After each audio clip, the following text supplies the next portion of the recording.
Remember, trees feed themselves. We have a thing, we're going to feed our trees with, nitrogen, etc. But actually, those are not really feed or food. Food is the sugars and starches they create through photosynthesis by combining carbon dioxide and water through photosynthesis, forming, I can't remember, C6H something O something. But anyways, they create their own energy and own food sources. So we're not feeding them. And actually, trees will survive pretty well without feeding them. So, and it's going to be a little different when we talk about the aftercare of collected material than bonsai. But the bottom line is they don't really need to be fed. In this case, it's going to be helpful to provide the fertilizer. But again, remember, trees feed themselves. And the sun exposure and carbon dioxide are important. So sometimes trees, if they have stagnant air around them in situations, that's not a good thing for them. And again, how much sun they need varies from species. It depends on how much rootage they have and how well they've recovered. And we're going to talk a little bit more about that as we go. So we're going to talk a little bit about now what are the things we have to think about that nature is going to throw at us in the collection of a tree. And things that we need to be thinking about are wind, heat, freezing, obviously the opposite side in the temperature thing, as well as continual rains or the amount of water that the tree's going to get. So ASAP, when you've collected the tree, the sooner you can get it into the healing medium, the better. So the sooner you can get it, and we're going to be talking about mulch beds here, especially for field-grown trees, the better. So the quicker you get it in, sort of like getting someone triaged at the hospital, the better. Okay. Early to bed, early to rise. So get it to bed ASAP. The things that we're going to be using are ground mulch, coarse sawdust, and the mulch that you're going to get is untreated. So we don't want any chemicals in it. We don't want any colors in it. We just want plain run-of-the-mill ground up wood chips or coarse sawdust. And again, coarse, ground up, so it's friable, meaning it's there's a lot of air pockets in it is important. We do not want to use fine dust that you get from your saws in your workshops or things like that. Here's an example of a mulch bed. I just showed it looks like mulch around our house, but in this case, this mulch bed is probably, it's probably 8 inches thick, maybe 6 inches thick, depending, and it goes from the ground up to the base of the trees. So there's an example of what it looks like. And so the mulch is going to be, we'll talk about how high it will be, but you also want it wide enough so that the root ball or whatever isn't right at the edge. So you're going to have to extend it beyond the base of the trees. So one of the things you want to do is place landscape fabric on top of the ground or gravel or whatever you're going to put it, basically to keep the roots from going into the ground. It's not a horrible thing they grow into the ground, but you're going to have to cut them off to get them out when you try to dig them. And you worked hard to get those roots. And the last thing you want to do is have to cut them off. You put them in a pot when you're done. So landscape fabric is the first thing you're going to do. Leave portions of field soil that have roots on deciduous trees only. So if there's, and we'll probably with deciduous tree, you're going to leave all the soil on it when you collect it because you're probably not going to know where it is. So just keep it tight and you're going to leave that all on. And as I said, if in doubt, leave all the soil on. If you're absolutely sure and it's easy to figure out, great. But if you're going to pull it off and then accidentally pull it off the roots, it's not worth it. Set the root ball either directly on the landscape fabric or no more than about a 1/4 inch of mulch underneath it. Bottom line is you want the root ball in contact with the earth. The second thing you're going to do is you're going to place the mulch tightly around the root ball and approximately 4 inches higher than the base of the tree. So, and again, if you only have 1 or 2 trees, you're going to think the width of your mulch bed is going to have to be significantly wider. It can't just stop right at the edge of your root ball. You want it to go much further out than that. And again, place it on the ground. And when you put your mulch down, just don't throw the mulch on top of it. As you're putting it down, you want to press that mulch. If there's a ball, obviously, you want to press it into the spaces underneath the root ball. Don't lift the root ball off the ground, but place it in the spaces and make sure that those that the mulch is integrated or basically touching the entire root ball is, you know, other than the very bottom where it's sitting on the ground and all the way up and around and tightly packed. Again, you're tightly packing it, but remembering it's mulch, it has still a tremendous amount of air pockets in it. So it's not the same thing as putting peat moss. And again, excuse me, let me take a drink here. Don't sit it on top of the mulch. Don't float it. That will lead to lack of success or less success. This again, remember I showed you how to dig the root ball out of the ground? This is basically, assume that dark brown is the ground, and right above that would be your landscape fabric, and that light brown soil, if we pushed it all under the root ball and up to the root ball and 4 inches above, would be exactly what you would be doing in your mulch bed. Invite friends over for sleepover. Keep the root ball and the trees tightly packed. So if you had a bunch of trees separating, think, wow, I'll give them a whole lot more sun, that'll be better. The guess of there's more humidity and less wind is the reason, I suspect, and what they were talking about in the podcast was what they, or the live stream, what they thought was why the trees did better. But they don't know. All he knows is when he plants the trees tightly together, they seem to be more successful and thrive better. So tightly pack your trees, almost root ball to root ball, is not, you know, even if there's maybe a wee little mulch in between them. So keep them tight. Hydration, water it and make sure the water goes through all the way down by placing your fingers in the mulch. What he explained was that when you water them for the first time, you're going to think you put a ton of water on the mulch. And then when he sort of dug down to check, he found out that the mulch down fairly low wasn't wet. So make sure that you thoroughly, especially the first time, maybe extra water to make sure it gets all the way down. And when you're watering this, you're not thinking so much of the root ball, you're thinking of the mulch, because what you have is you have a tree in compacted soil that's from the field, which is not a great place to grow fine roots. If you've ever tried to grow, if you ever decided to put potting or field soil in a pot and try to grow a tree, good luck. It's so dense, it's filled with clay, there's almost no oxygen in it, and so it's horrible to try to grow anything. So when you're watering thoroughly, you're watering to make sure that the mulch stays moist as well as has oxygen in it, and that's where roots are going to form. Roots will form where there's a combination of oxygen and water, and so a lot of the roots, if any of them are alive in the root ball, ultimately will probably die because they'll get too wet. But the roots that are going to form on the outside of the root ball that are going to grow into the mulch are going to be what you want.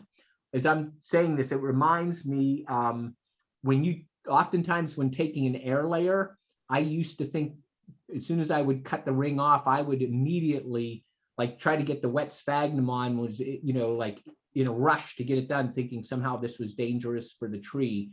But sometimes they recommend ringing the tree, cutting it for the air layer, and letting it dry out for a day before you actually put the sphagnum around it or whatever to start your air layer, because that isn't going to kill the tree or whatever, but actually the oxygen getting there is going to help compartmentalize the wound and begin the process.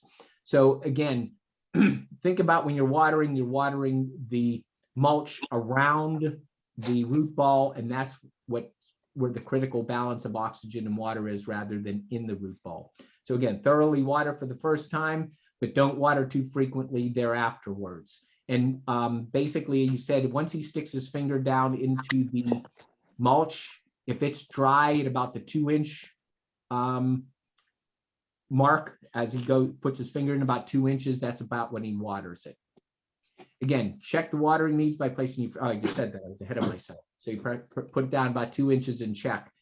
Don't overwater it, but make sure it has a healthy balance of water as well as oxygen. Survival rates. Approximately 95% of his trees, field trees that he grew, survived when he placed them in mulch beds. 40% survival rate when he took field trees and placed them in 100% pumice.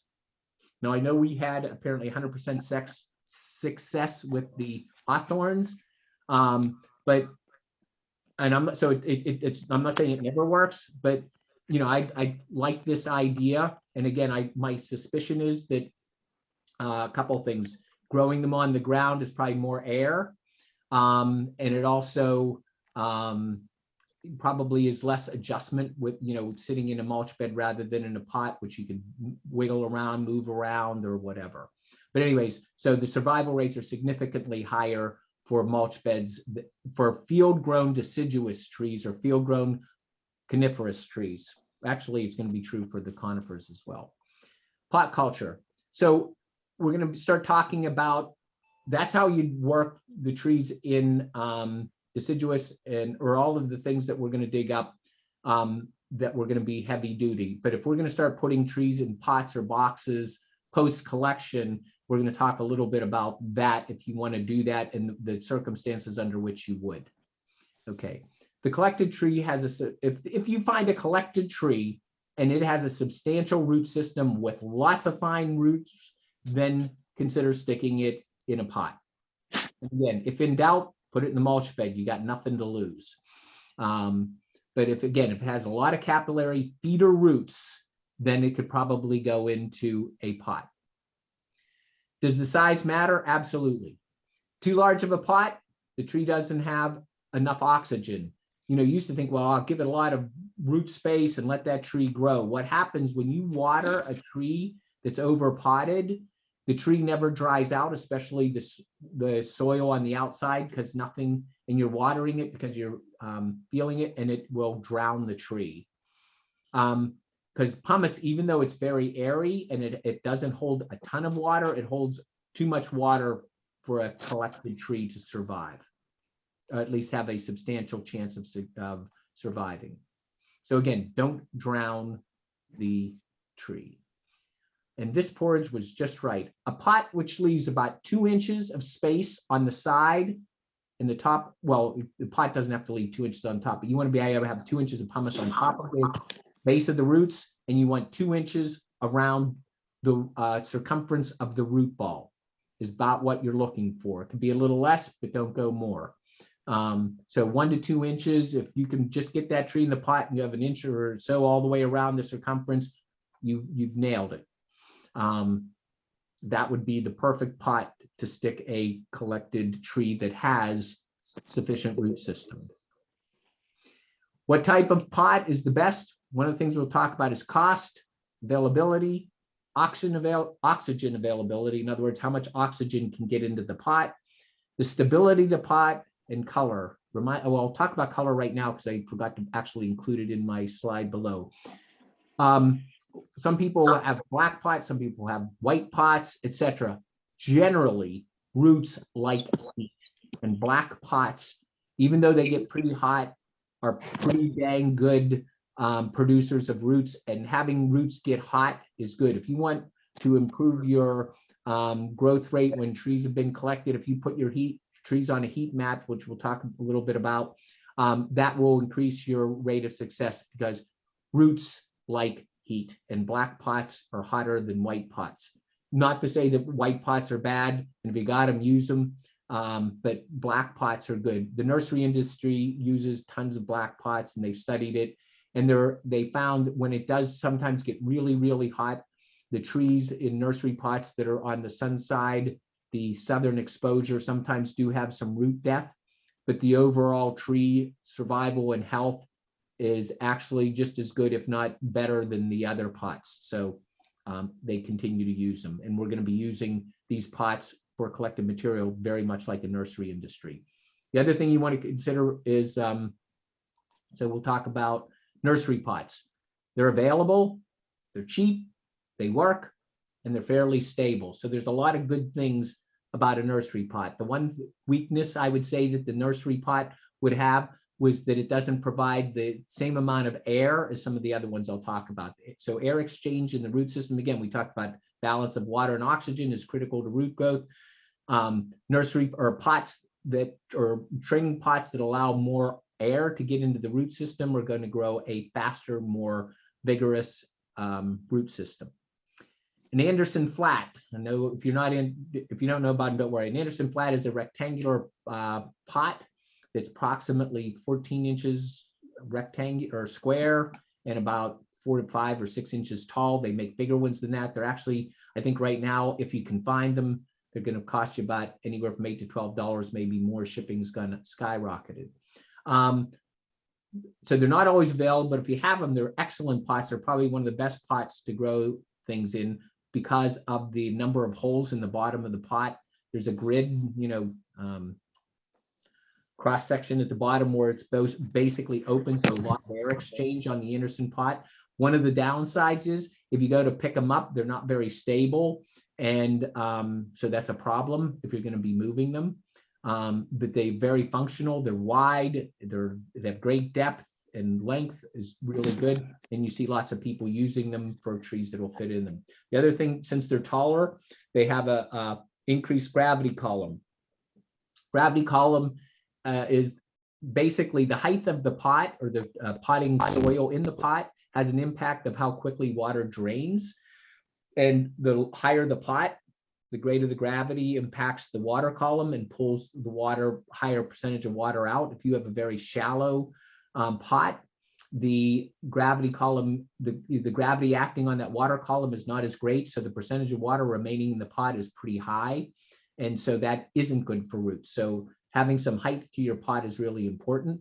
The other thing with the Anderson flats, one of the things that we're going to talk about, well, we'll talk about now, is that you may have a root ball that's very irregular and it doesn't fit into a round pot, or you have a root ball on a tree, or root system on a tree that's long and thin and it has no width. And if you've ever seen collectors, sometimes they will actually make a wood box, which we'll talk about in a minute, that might be, I don't know, 5 feet long and a foot wide, and they're growing a tree in it. And the reason they're doing that is to make sure that that root ball, as we talked about, only has about 1 inch or 2 of soil all the way around it, and it conforms to the exact shape of the root or root ball in that case. So with an Anderson flat, you can place wood on the corners if you have smaller root balls. And there is a picture right there, and I don't know if you can see my cursor, but that's a piece of wood angularly cutting off the corner of that side of the pot, and there's a piece of wood right over there cutting off that side of the pot. So this is in an Anderson flat, and he has taken advantage of those pieces of wood and locked them in so that the pumice is going to be tightly surrounding that root without much more than 1 inch or 2 of pumice between the root and the edge of the pot. And so you can adjust your pot sizes to the root contour. Wooden boxes. The neat thing about wooden boxes is you can make them exactly fit the contour of your roots and make them to shape. The other thing, rather than make the shape that, like a triangle or whatever, you could take a square rectangular box and then put a piece of angled wood in there and then come up with your triangular piece or shape or whatever you want to do, just like I showed you in the Anderson flat. The other thing about wooden boxes, depending on how you make them, the thing that is good, they can provide, like an Anderson flat, a lot of air through the bottom and oxygen exchange, which increases and improves root growth. But that's only done if you leave openings in between the pieces of wood in the bottom of the pot and put mesh in between, which allows oxygen. If you're going to pretty much make it a flat bottom with a couple holes, you're not doing a whole lot better than some of the other pots, although you do get some of the benefits of the wood in terms of moisture and how it holds it. So again, these can increase the gravity column, meaning if you can make them tall enough, water doesn't stay in there and soak through. You're going to construct it to the exact shape of the root ball. Cost, if you have cheap wood or whatever, they're not too expensive. If you have to go out and buy it, they can be. And you also don't have to use expensive wood. You can just use cheap wood, because the lifespan of these grow boxes isn't hopefully much more than 2 years. And they'll probably rot out and not be very useful after that. And here's an example of some of the boxes that are made. Randy indicated he thought nailing them together was better than screwing them together. He thought somehow that they hold together better than that, better than when you screw them. And I don't know if you can see my cursor, but the slats on the bottom, if these are not ones that are providing a tremendous amount of air exchange. So if we made these, the distance between the slats at the bottom, if we put 1 inch or 2 distance, and then maybe put some hardware screen or something across them that allowed more air exchange, they would do a better job. Colanders can also be used to create lots of air and water exchange. You pick them up at the store. The advantage is they're cheap, relatively cheap. They provide a lot of air, just like the Anderson flat. The problem is they're unstable and they're not made of plastic that is very tolerant of being out in the weather. So they might last a year. Other things I've seen people use are dishwashing tubs. To do that, again, you have to drill your holes through those to create, so at least water would escape, but they're functional, they work. The more holes, the better. I've also seen people, if you're collecting big trees, use concrete mixing tubs for the same things that you pick up at your big box stores for putting in large trees. Again, the problem with those things, they're not very stable, but they sometimes do the job if you're looking for something just to get it in something to take care of it.